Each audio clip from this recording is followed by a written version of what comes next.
Good morning. I hope everyone's excited and strapped in. I have the great pleasure of inviting everyone in for science-related projects, experiments that will be hosted by our corporate partners, which include DuPont, Boeing, FMC, ILC Dover, and Elite Universal Network. I'm Carmen Cavelli, and I work at DuPont as a research engineer in our plastics division, working on engineering plastics that you probably use every day in your car, in your appliances, and a lot of your consumer goods, whether it's your phone, your hair dryer. So we're going to have fun today making a plastic with materials that you have in your pantry, just milk and vinegar. Hello, we are going to make bioplastics today. We are going to take materials that you have in your house.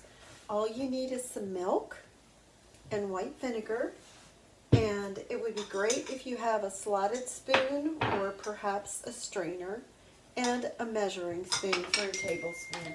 And I've gone ahead, I can hear it boiling, taking 1 cup of milk and heated it up. I think you can see, maybe it's boiling. I'm going to go ahead and take 4 tablespoons of white vinegar. So 1 cup of milk, 4 tablespoons of white vinegar. And what we're doing here is we are going to have a little bit of a reaction.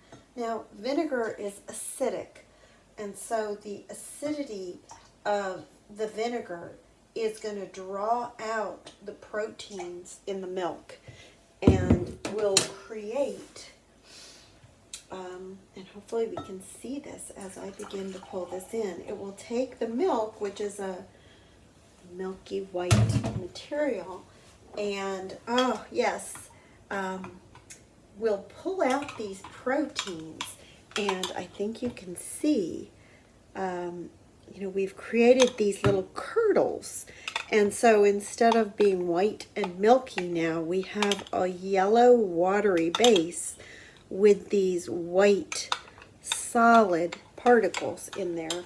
And those are really the proteins of the milk coming together with the acid, forming these long chains, and that is going to be the basis for our plastic materials. Now, one of the things in the directions that you can see is you're supposed to take a slotted spoon and try to collect these or pass them through a paper towel.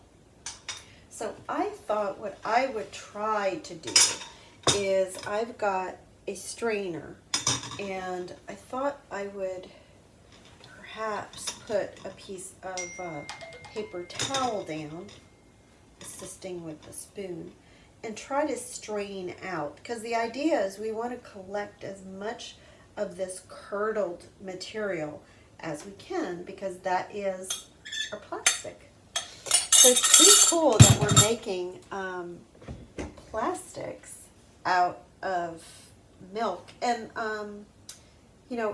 one of the things I do want to mention, you could do this with milk that's a little out of date, so you don't have to use milk that you could potentially be using. So that's an option. So as I'm doing this, oh, I got a big curdle. Let me show you. So they kind of do collect very nicely on the paper towel and make these big curdles. And you can see what I have left is a yellow liquid in the bottom of my bowl. Let me pour that into the measuring cup. You can probably see that better. So we've really strained out, and it's just a water base now that's left behind. And then we've got this very soft material that I think it recommends that we try to dry on a stack of paper towels. So I'm gonna bring those here. Yeah, I'm gonna try to just dump that out. It's still a little bit warm, which is okay. And the idea is we want to squeeze out and extract out as much of that water as we can, and really focus on collecting the curds, which will really be making up our plastic. I just popped my paper and lost a big curd. But let's go with what we have. Maybe I can fish it out of there. Let's see how this looks coming out of the paper towel. Oh, look at those little globulars we've got. So what's happening here now is we want to knead this. Oh, it's just like a soft dough.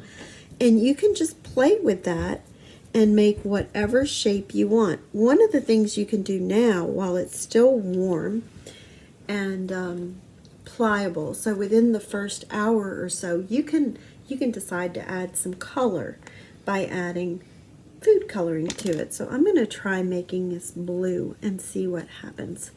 You can see kind of got a tie-dye thing, but that's also one of the things you want to make sure you're kneading this so that it also continues to just distribute that vinegar and throughout the protein, so that you end up with a really nice completed plastic material, fully reacted.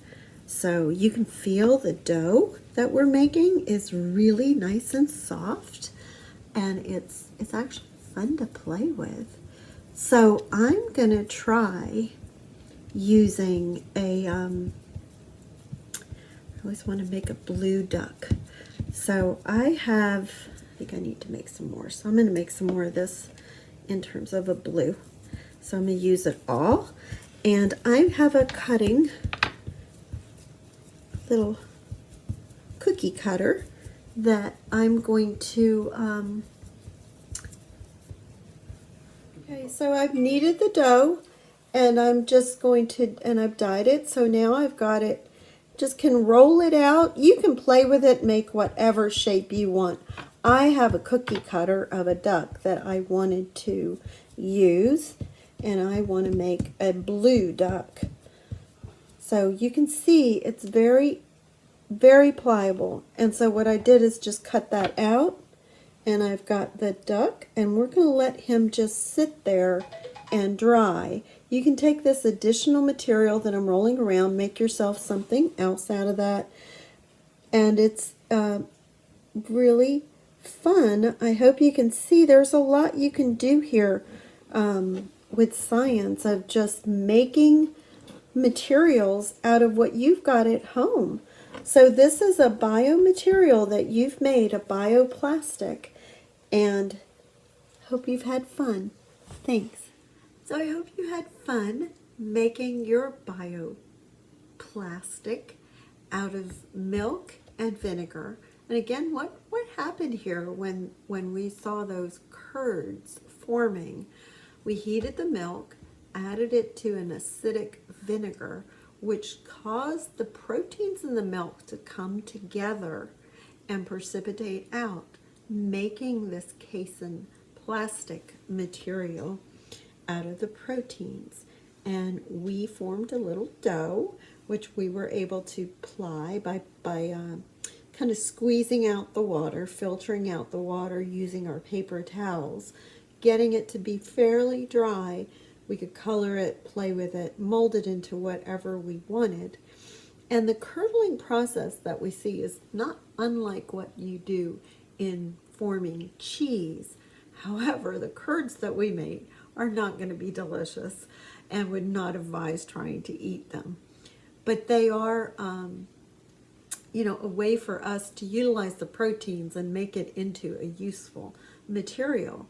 One of the things I would have you think about is we did heat up the milk before we added it. What role do you think temperature plays in the process? If we did this as a function of temperature, what would happen in terms of how much plastic are we collecting out of that cup of milk?